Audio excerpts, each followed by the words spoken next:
Bonjour et bienvenue dans le premier épisode de cette nouvelle série intitulée « Créer son jeu de rôle ». Derrière ce nom grandiloquent et quelque peu présomptueux se cache une tentative de documenter des développements et de répertorier des pistes de réflexion quant à la création d'un jeu de rôle, son univers, son système de résolution ainsi que toutes les composantes qui encadrent la partie. Dans cette première vidéo, je vais présenter la série à venir et ce qu'elle va, ou non, aborder. J'exposerai les prémices de ce travail qui seront les fondations de tout ce que cette série va aborder, dans mon jeu comme dans mes vidéos. Ensuite, je présenterai où et dans quel cadre ces réflexions se construisent et sont questionnées, pour finir sur les objectifs concrets de ce travail. Cette série ne saurait être exhaustive et devra se contenter de parti pris. Comme à l'accoutumée, remettez en question tout ce que vous entendez ici pour structurer votre pratique. Croisez les sources. Confrontez mon opinion à celle d'autres créatrices. Je vous laisse, dans la description, des ressources utiles pour compléter ou nuancer mes propos. La construction d'un jeu est un travail de longue haleine, soumis à nombre de choix personnels. Ma manière d'envisager la création ne sera pas la même que la vôtre, mais j'espère vous offrir des pistes à creuser. Cette série de vidéos se construit en parallèle d'un manuel un peu particulier. Si celui-ci formalise le système de résolution et l'univers dans lequel je fais jouer des parties depuis le début de cette chaîne, il embrasse des sujets bien plus larges, et cela n'était pas prévu. Au gré de la rédaction et de mes questionnements naissants, j'ai largement outrepassé la simple mise sur papier d'un système de résolution. Plus qu'un guide de jeu, certaines de ces parties se formulent tel un manifeste, l'expression d'une vision du jeu, discutable certes, mais ouvrant à des questions à aborder autour d'une table. Si l'on peut proposer une définition de ce qu'est un jeu de rôle, ou du moins en cerner les contours, reste la question de ce qu'est et n'est pas un système de jeu de rôle. Il existe pléthore de systèmes, mais surtout encore plus d'angles pour les présenter. On peut s'hasarder à dire qu'un système de jeu, c'est un système de résolution, ce avec quoi on tranche le résultat d'une action, et un univers, le cadre dans lequel on joue. Sauf que s'il existe des jeux qui s'en contentent, on a aussi d'autres jeux qui sont indissociables d'autres aspects. Des scénarios indistinguables du système de résolution, où tout est expliqué à mesure que l'intrigue se déroule. D'autres, où une part de la vision créative de l'auteurice est incorporée aux pages pour donner des idées de la mise en place du jeu tel que pensé. Pour écrire un jeu, il faut faire un choix d'angle, celui selon lequel on structure les sections et l'on sélectionne le contenu. Un jeu a besoin de plusieurs caractéristiques. Il doit être descriptible, on doit pouvoir en expliquer les règles, jouable, il doit être possible d'en faire une partie, apporter une proposition de jeu, c'est-à-dire que ces parties doivent servir un objectif conscientisé, avoir un public cible, qu'il soit large ou restreint, et être complet,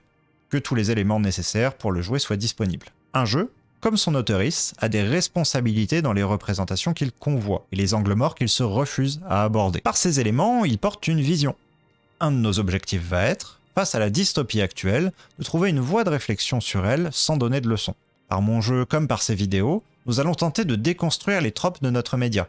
Pas forcément dans le but de briser les codes, mais plus de les comprendre, pour pouvoir choisir en conscience. Conduire une réflexion alors qu'une vidéo se joue peut être difficile, voire impossible. Pour concilier l'exercice d'une pensée critique et créative avec le format, la vidéo est pensée comme une accroche au sujet, qui détaille les étapes du processus de réflexion, là où le manuel contient l'intégralité de ma pensée structurée. Dans cet objectif, la présente vidéo, ainsi que toutes les suivantes de cette série, verront leur script, avec ses éventuelles révisions, disponible en lien dans la description. Afin d'embrasser mon point de vue sur le média, il va falloir que nous fassions ensemble une rétrospective sur mon parcours. L'avantage, c'est que comme celui-ci se dresse en parallèle d'un cursus universitaire, on peut découper la pratique par année, et ainsi segmenter l'évolution de mes positions et de mes prises de conscience successives. A l'inverse de certaines et certains d'entre vous, j'ai exclusivement fait jouer des scénarios faits maison, sur des systèmes faits maison, dans un univers créé par mes soins à partir de 2015. Celui-ci a été augmenté par chaque jeu de rôle s'y déroulant, ainsi que des exercices de world building et des fictions qui se développaient dans le même univers. Quasiment toutes les parties ont eu lieu en ligne. J'ai toujours eu de grandes insécurités et contrôler toutes les étapes m'aide à me rassurer. Je n'ai pas interprété ce qu'une auteurice a voulu dire, j'invente et j'observe les réactions. Et ça me permet aussi d'évoluer à loisir. Si je constate que quelque chose ne fonctionne pas, je consulte mes joueuses et je modifie. J'ai débuté en 2015 ma pratique de conteuse, que je nommais alors maître du jeu, et fort est de dire que je ne maîtrisais pas grand chose. J'avais alors en poche quelques vagues notions entendues de Donjons et Dragons, un visionnage de la première saison de l'actuel play d'aventure, et 6 articles de PTG-PTB. De cela, j'avais créé un embryon de système, point de vie, compétences, un grand classique. Volontairement très simple, et avec des métriques directement reprises du jeu vidéo, de la résistance physique et magique, des dégâts physiques et magiques, valeurs qui impactent directement les sorts que l'on sélectionne parmi une liste. J'avais eu à faire cela rapidement, car un ami m'avait proposé une combine. Je te trouve des joueurs, et toi, tu trouves l'univers, car je sais que tu en crées un pour tes écrits, et le système de jeu. Alors j'ai bricolé, en pure autonomie, pour ces personnes qui n'avaient jamais touché aux médias par quelqu'un qui en avait aucune connaissance, un premier système. Chaotique, catastrophique, qui était si peu utilisable qu'il était continuellement soumis à interprétation. J'avais très rapidement pris conscience de ces trois grandes faiblesses, qui étaient la gestion des compétences. Oui, mais ma magie, pourquoi je peux l'utiliser que d'une manière limitée? Des points de vie? Si j'ai pas 0 points de vie, je ne suis pas mort, et si je ne suis pas mort, je peux me battre. Et les inventaires, tant que ça n'atteint pas le poids, ça passe. Et amuse-toi à chiffrer le poids de ces 3 hallebardes maintenant. Mais t'es toujours fixé une règle. À part gros hic, ne jamais faire de modifications au système en cours de campagne. Campagne qui avait lieu en ligne, comme l'écrasante majorité de ma pratique. Et ce point a un impact sur ma perception de la création de système. En 2016, j'avais un tout petit peu pris confiance en ma narration et un tout petit peu conscience que mon système lui tirait de belles balles dans le pied. En second volet de la campagne de 2015 toutefois, les modifications du système ont été limitées. En revanche, côté narration, les premières évolutions se faisaient sentir. La densité des combats dans mes histoires a diminué et j'ai abandonné mes tables de rencontres. Pour des raisons pratiques, je n'aimais pas qu'un combat prenne une soirée entière, j'ai plusieurs fois été pris à partie dans des scènes de combat durant jusqu'à 4 heures, sans interruption, alors que j'ai trépigné de poser la narration. Et également d'intérêt personnel. Je préférais voir mes joueurs réfléchir et discuter avec le monde que je leur donnais à voir. De l'autre côté, même si je surexploitais la mécanique d'aparté, au point où certaines soirées en contenaient plus que de moments de jeu partagés, et qu'un vide absolu caractérisait mes personnages non-joueurs, je désirais mettre en avant les interactions entre mes personnages et avec le monde, faire réfléchir aux actions tout en offrant un cadre d'évasion. Durant ces 2 premières années, j'avais mis en place un système de progression avec des points d'expérience et des niveaux. Et comme les combats n'étaient pas du tout au centre, et surtout, j'avoue que je n'avais aucune valeur chiffrée pour l'expérience, tout était géré de manière assez aléatoire et peu satisfaisante pour les 2 côtés de la table. Déjà à cette époque, je trouvais que faire gagner des caractéristiques par palier, car c'est ce par quoi se traduit un gain de niveau, ne me semblait pas du tout réaliste, ni même agréable. J'ai donc sans regret abandonné cette position, cherchant à mettre en avant une progression continue par l'apprentissage. En 2017, j'ai enfin osé expérimenter un peu côté système. Nouvelle campagne, nouvelles règles. Des compétences plus découpées et détaillées, aucune mécanique spécifique au combat, plus de points de mana, une jauge de stress, et une santé décrite par 4 états. Pour mettre à la poubelle ces décriés et immondes points de vie. Si aujourd'hui je suis revenu sur cette opinion, je pensais alors que les points de vie comprenaient dans leur simple existence une logique inhérente aux jeux vidéo, et qu'ils étaient à proscrire plutôt que remettre en question les automatismes de mes joueuses, encourageant à l'écriture d'historiques et de personnages longs et détaillés. Et au dépit d'une campagne dont le scénario général était une guerre entre 2 camps qui se détestent, et où chaque groupe était dans l'un des 2 camps, une absence quasi totale de combat, avec des personnages joueurs au même niveau de puissance que les personnages non joueurs, car après tout, pourquoi faire l'inverse? La campagne était fort intéressante. Cette année a été aussi l'occasion d'élargir mon cercle de joueurs et de joueuses,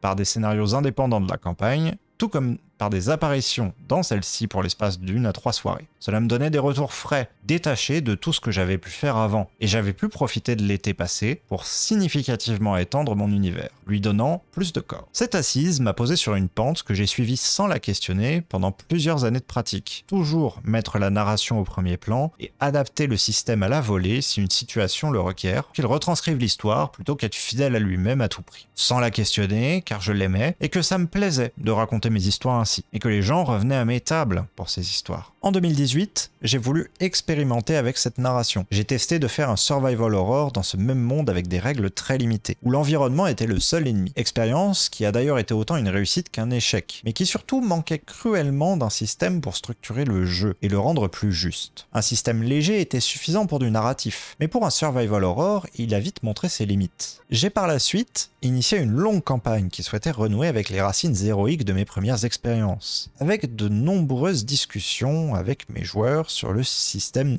employé pour le raffiner progressivement. Pourtant, au fond de moi, j'avais conscience d'une chose, que je me refusais d'admettre. Les joueurs venaient pour mes histoires, pas pour le système. Mais j'avais quelques années de moins, et je me maintenais dans une pression de production permanente. Là où j'aurais dû me poser et y réfléchir, écrire mes vidéos avant de penser à les publier, j'étais dans la dynamique inverse. Ce faisant, je n'ai fait qu'ajouter du bruit de fond. En ligne, comme dans ma pratique. En dépit de ce regard un peu dur que je peux porter envers moi-même, j'ai une bienveillance quant à mes prises de conscience successives qui ont parcouru ces périodes. J'ai rapidement eu vent des outils de sécurité émotionnelle que j'ai cherché à incorporer, mais trop pressé, sans chercher à les comprendre pleinement en premier lieu, comme le reste des concepts que je glissais dans ma pratique. En 2019, j'ai lancé une longue campagne, héroïque, sur la base du même système aux grands enjeux narratifs. Et si sur sa narration l'histoire était distrayante à suivre, c'était de l'heroic fantasy classique, avec ses tropes et ses clichés. Il y avait quelques combats, très rares, beaucoup de conversations au sein du jeu, force de discussion avec les joueurs et de raffinement successif du système de résolution, on avait réussi à tomber d'accord sur un ensemble de règles. Pas de point de vie, mais des statistiques qui baissent lorsque l'on est blessé, une jauge de stress avec des effets, ainsi que certaines mécaniques pour forcer la main. Mais là encore, tout ce travail de création de système n'était effectué et testé qu'à une échelle restreinte. Seulement une dizaine de testeurs tout au plus, avec un seul meneur qui tenait d'une poignée de fer son univers. Fort de 4 années de pratique, j'ai commencé à exposer mes visions sur le jeu de rôle sur YouTube. Des visions imparfaites, imprécises, sans maîtrise du vocabulaire, des jeux ni des codes. Mais ce que je pensais alors, aujourd'hui, je le désavoue en grande partie, bien qu'une pointe de nostalgie ne me saisisse, avoir aussi arrêté sur des positions que je n'ai désormais plus. Durant cette période, j'ai ainsi pu parler de comment gérer une bataille, comment gérer un univers, ou encore l'intérêt des règles. Et si j'étais rempli de bonne volonté et que je pensais faire cela bien à l'époque, force est de constater que mes conseils manquaient de recul. Je n'étais ni précis, ni je n'avais une connaissance correcte des concepts que je manipulais alors, ni d'autres systèmes de jeu ou d'autres pratiques. En 2020, alors que se poursuivait cette même campagne, je sortais une vidéo arrogamment nommée « Créer son jeu de rôle, les statistiques ». Ce n'était pas ma seule tentative de présenter ma vision, mais on parlait plus de hacks, des petits dispositifs bricolés mis en place pour jouer à un jeu de rôle, que de véritables systèmes. À l'origine, celle-ci se voulait première partie d'une série plus grande, qui parle de création de jeux de rôle. Sauf qu'alors, à part 2 ou 3 systèmes branlants sur un brouillon, je n'avais rien fait. Mesurant à quel point je n'avais ni légitimité, ni assise pour poursuivre cette série, j'ai donc abandonné le projet, regrettant toujours partiellement de l'avoir publiée, au jour où elle se trouve à être la plus visionnée de ma chaîne. La ligne entre légitimité et argument d'autorité est parfois fine, et dans mon cas, je n'avais ni l'une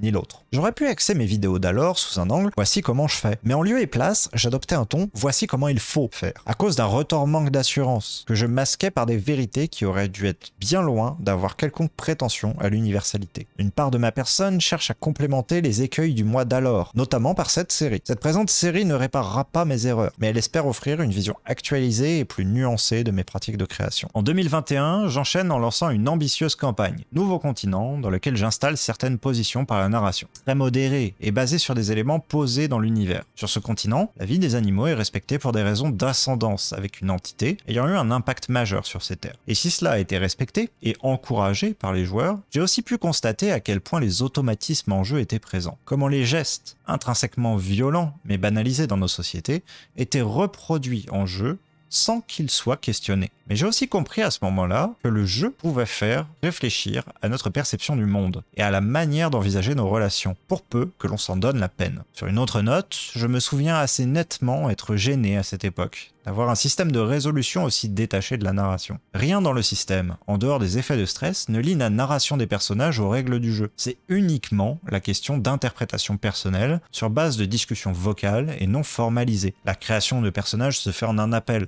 et je valide les éléments un par un, sans que rien ne soit posé, ce qui œuvre à nombre d'approximations. Les valeurs de difficulté lors des lancers de dés aux récupérations de blessures, tout est joué à l'à peu près ça. Cette improvisation permanente, basée sur mon seul jugement, que je m'efforce de rendre juste, mais dont les limites sont parfois pointées. De ces écueils, je tire aujourd'hui que poser les concepts, les systèmes et formaliser un cadre est fondamental pour avoir un médiateur neutre, qui, même s'il n'est pas ressenti comme nécessaire sur l'instant, permet une plus grande sérénité à la table. En 2022, j'admets que je ne connais rien. S'achève ma 7e campagne et je suis perdu. Mon ton change. Tout ce sur quoi je m'étais construit s'effondre peu à peu. Les voiles d'illusion se lèvent. Je prends conscience des luttes autour de moi, celles des minorités invisibilisées, luttes dont je m'étais tenu en retrait par peur. Une peur qui naît de l'angoisse de déranger, grandit en une sensation de ne rien savoir, qui m'écrase en une terreur de blesser autrui et m'achève dans un silence gêné. Mais mes convictions restent fortes et peu peu à peu reprennent le dessus. À partir de ce point, ma perception du jeu de rôle s'est mise à changer et n'est plus dissociable de ma prise de conscience militante. Les discriminations m'étaient insupportables. Dans mes jeux, elles seront désormais criminalisées. Cela s'est fait par étapes et dans un contexte de flou permanent. Mais désormais, je cherche à questionner l'autre et à surmonter la peur que j'ai à son égard. Car une grande partie de mon parcours a été régie par cette peur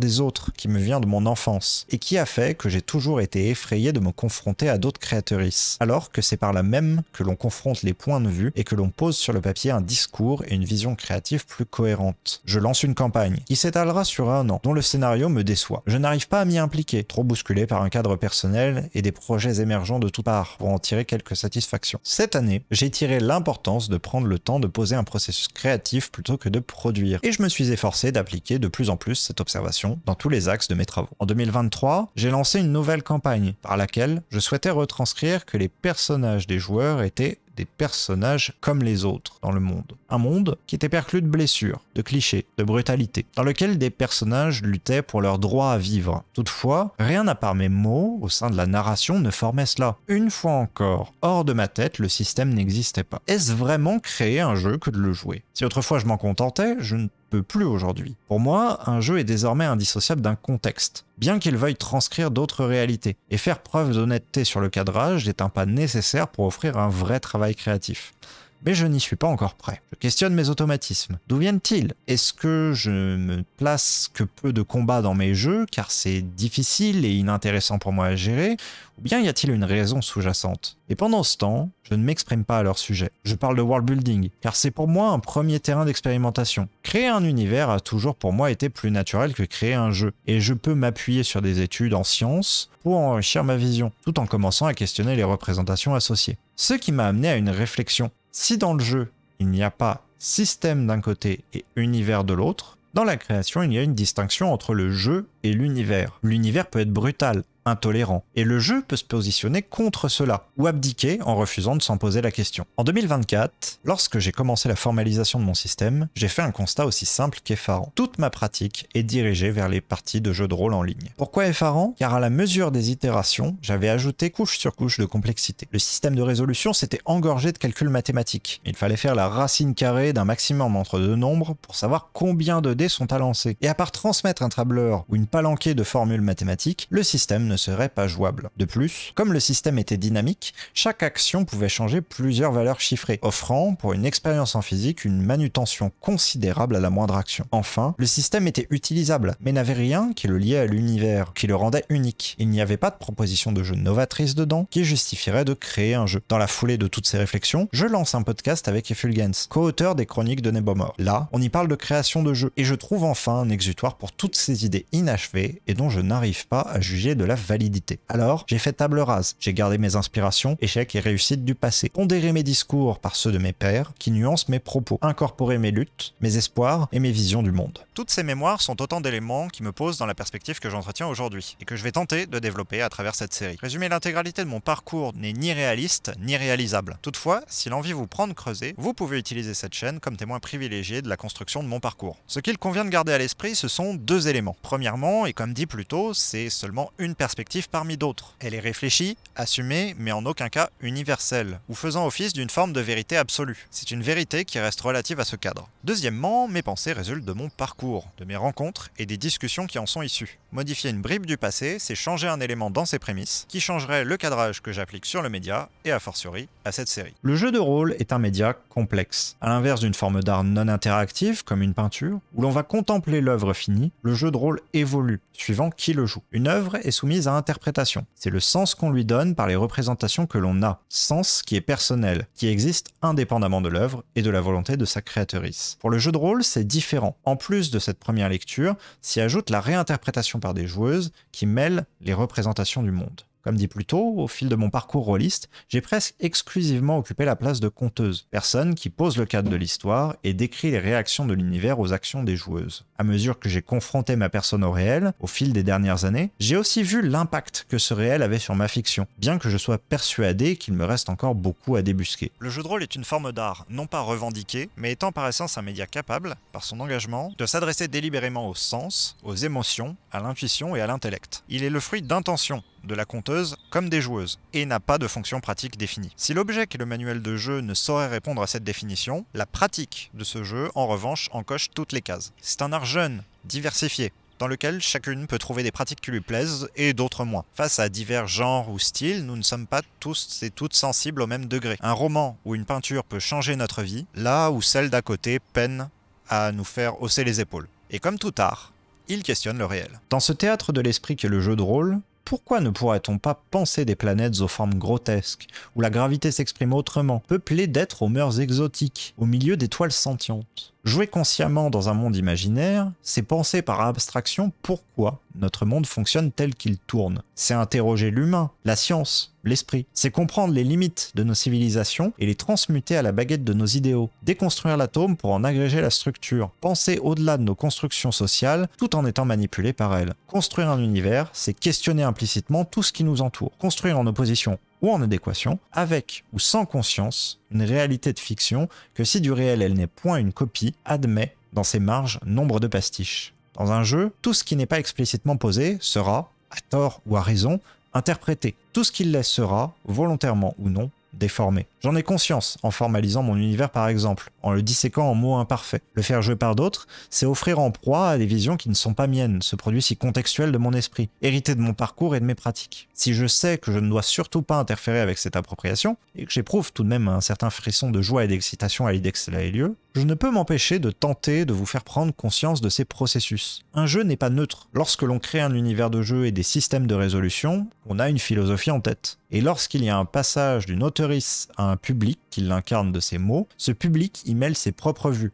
émotions et idées. Alors, plutôt que faire semblant qu'un système peut être neutre, cette série va chercher à faire prendre conscience des positions que l'on prend en créant, dans un but de transparence, mais aussi et surtout pour que vous confrontiez vos propres idées et que vous effectuiez vos choix en conscience. Certaines déploreront que le jeu soit ainsi politisé. Sachez que ceci est sans jugement de valeur de ma part envers vous, mais que considérer que ce n'est pas un objet politique, c'est invisibiliser tous les torts de nos sociétés, et accepter la reproduction des modèles de domination dans les jeux que nous créons. Avoir un tel angle ne fera pas de votre jeu instantanément et magiquement bon ou bien, mais prendre conscience est la première étape vers des représentations d'autres et d'ailleurs plus douces, enviables, et ouvrant à penser notre monde autrement. Créer un jeu, c'est une adéquation entre la réalisation d'un objet technique, l'expression d'une vision créative et l'affirmation d'une posture. Par exemple, à mon sens, le jeu de rôle ne doit pas avoir recours au modèle génératif, LLM, GPT. Qu'il s'agisse d'un point de vue pratique, côté création pour son texte comme pour ses illustrations, côté jeu pour son scénario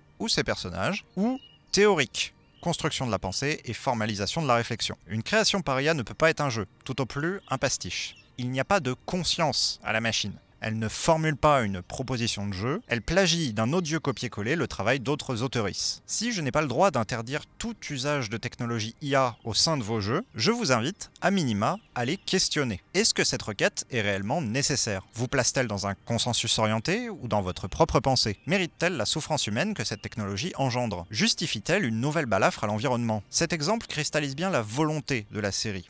Trouver des justifications aux pratiques et accepter que nos choix sont un positionnement. Comme précisé plus tôt, cette série de vidéos se développe en parallèle d'un manuel. Là où les vidéos feront office d'instantané de ma pensée, figée dans le temps, le manuel sera la trace sur le temps long de ce processus créatif. En revanche, elles vont être l'occasion de transmettre le contexte des clés de mon jeu, non pour vous les imposer, je serais complètement déplacé, ni même pour vous les conseiller, je n'en aurais pas la prétention, mais pour vous ouvrir à reconsidérer ce qui fait de ce loisir un jeu si particulier et si émotionnellement porteur, en interconnectant des aspects théoriques à leur mise en place possible. Nombre de personnes, sur des plateformes ou dans des livres, sont mieux placées que moi pour décrire un système, formaliser un univers, ou encore vous donner des conseils de jeu. À l'inverse de tous ces contenus, cette plongée que je vous propose ne vous promet rien. J'espère faire émerger des questions. Plus que l'écriture d'un jeu de rôle, c'est le processus d'écriture que vous avez entre les mains. Sous une forme enjolivée, certes, mais ce n'est rien de plus qu'un recueil de pensées de création, articulé au gré de mes doutes comme de mes valeurs. Un format écrit est plus adapté à la construction d'une réflexion sur le long terme. On annote, on rajoute des post-it, on surligne,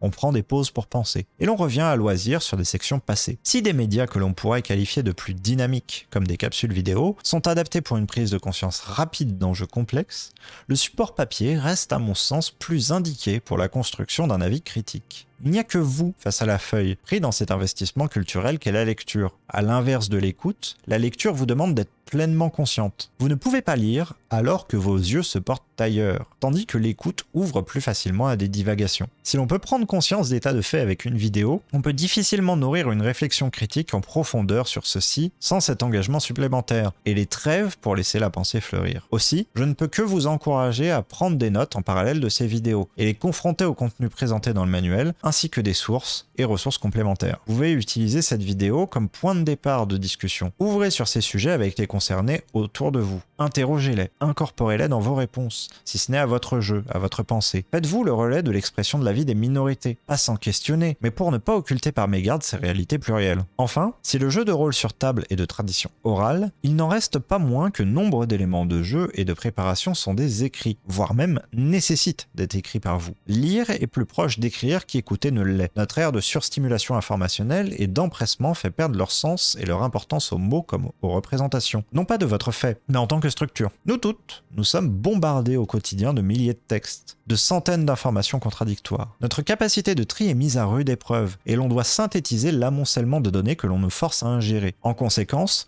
on accorde moins de valeur à l'usage d'un mot à la place d'un autre, et on ne prend plus le temps de penser derrière la phrase. Et si certains textes n'ont peut-être pas la nécessité que l'on leur accorde significativement plus d'importance que l'on ne le fait déjà, j'argumenterai qu'un texte, qui est constitutif et critique de la pensée de notre loisir, doit être mis en contradiction avec nos acquis, afin de permettre une démarche sceptique. À cet escient, je vous renvoie une fois de plus vers le manuel, mais surtout en ce qui nous concerne, vers le script de cette vidéo, qui vous est librement accessible en description, et je vous invite à ne pas estimer cette série pour plus qu'elle ne l'est. Une simple invitation à questionner notre loisir et à prendre le temps que vous souhaitez lui offrir pour le penser autrement. Vous l'aurez compris, cette série va prendre des positions et des partis pris. Non dans l'objectif de les appliquer à la lettre, mais de questionner nos acquis et automatismes, les vôtres comme les miens. Qu'il s'agisse de la représentation des combats, de comment présenter un univers, ce qui fait un bon personnage ou une bonne conteuse, de jouer avec les émotions, de politiser son jeu, je vais exprimer des opinions à leur sujet. Je ne tiendrai pas une illusion de neutralité alors que celle-ci n'existe pas en création.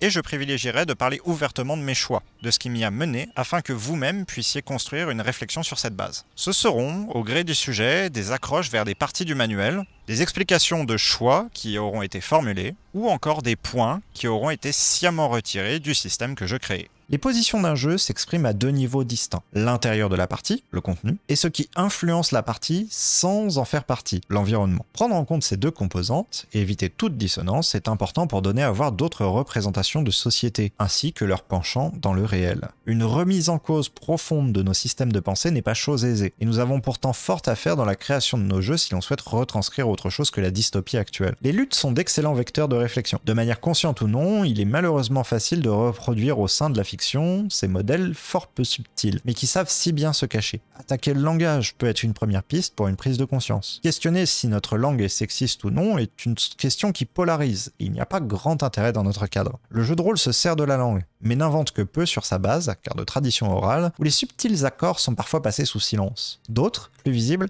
trahissent déjà les visions patriarcales que la langue sert. Pourquoi parle-t-on de femmes de ménage et non pas de personnes de ménage? Quel est l'intérêt de genrer l'expression, et si intérêt il y a, à qui va-t-il? Se demander si l'application des règles qui composent la langue modèle un cadre de pensée est pertinent dans le contexte du jeu. La science nous le prouve, le genre des mots impacte les représentations que l'on en a et forme des clichés de genre dont il est difficile de se détacher. Mais au-delà des mots, c'est bien les idées qu'il faut encadrer et trier. Il existe d'autres valeurs que celles du capital apposées à nos vies et leurs activités, que nous devons apprendre à nous réapproprier. Un jeu de rôle apporte une valeur culturelle, émotionnelle et humaine forte qui doit urgemment être perçue comme telle, une opportunité d'expérimenter, de s'évader et d'imaginer autrement. Non en instrumentalisant froidement le jeu, mais en lui apportant cette cohérence qui questionne le réel. Cette conscience des positions intervient à d'autres niveaux. En tant que créatrice de jeux, vous avez une responsabilité quant à vos modes de financement, les outils que vous utilisez. La technique n'est ni neutre, ni éthique et certainement pas écologique. D'où proviennent les prémices de vos idées, avec qui vous vous associez ou mettez en avant. Le pendant en jeu de ces mêmes positions est à la fois les représentations de systèmes de pensée alternatifs, mais aussi l'existence d'actes de rébellion de la part des habitants de l'univers contre le système en place. Que ce soit inconscient, la solidarité au sein d'une communauté sans rapport au capital, ou conscient, pensée, révolte. La question écologique peut se poser comme un autre enjeu majeur de la fiction. Par exemple, la fantasy offre une critique du moderne et un questionnement sur le rapport à la nature, aux catastrophes, aux forces qui nous dépassent. Sans apporter de solutions concrètes, le jeu de rôle peut humblement laisser voir des alternatives qui, si elles ne sont pas à but réaliste, peuvent à minima nous offrir de penser autrement le réel, à une autre grille de lecture que les discours majoritaires. Cette vision peut paraître utopiste, où l'on pourra m'accuser de servir un agenda. Aux premières, je répondrai que si infime notre influence soit-elle en créant un jeu, ce n'est pas une raison pour ne pas s'en emparer. Aux secondes, je rétorquerai que vous avez déjà largement suffisamment de jeux qui se vautrent dans des tropes sexistes, racistes, colonialistes, impérialistes et j'en passe. Si vous utilisez cet argumentaire, c'est que vous cherchez à réprimer la liberté d'expression de certaines, et surtout des minorités, au nom d'une défense d'un ordre établi. Et cela n'est ni correct, ni acceptable. Vous comprendrez qu'on va devoir aller beaucoup plus loin que tu poses les points comme ça, tu écris telle règle dans ces développements. Alors, pour ces essais, je vais avoir besoin de poser de nombreuses théories. Je ferai en sorte d'expliciter au mieux les notions et de renvoyer vers des sources pertinentes. Tout cela peut sembler aux yeux de certaines écrasant, voire se poser en gêne à un jeu. Le cœur même du jeu de rôle, c'est de jouer un rôle, incarner une personne dans un univers fictif ou non, dont on raconte l'histoire. C'est représenter le réel de la fiction, interroger le cadre dans lequel les acteurs de la partie évoluent. Pourquoi devrait-on partir du postulat que ce cadre est le même que le nôtre et que nous n'avons pas à le questionner ?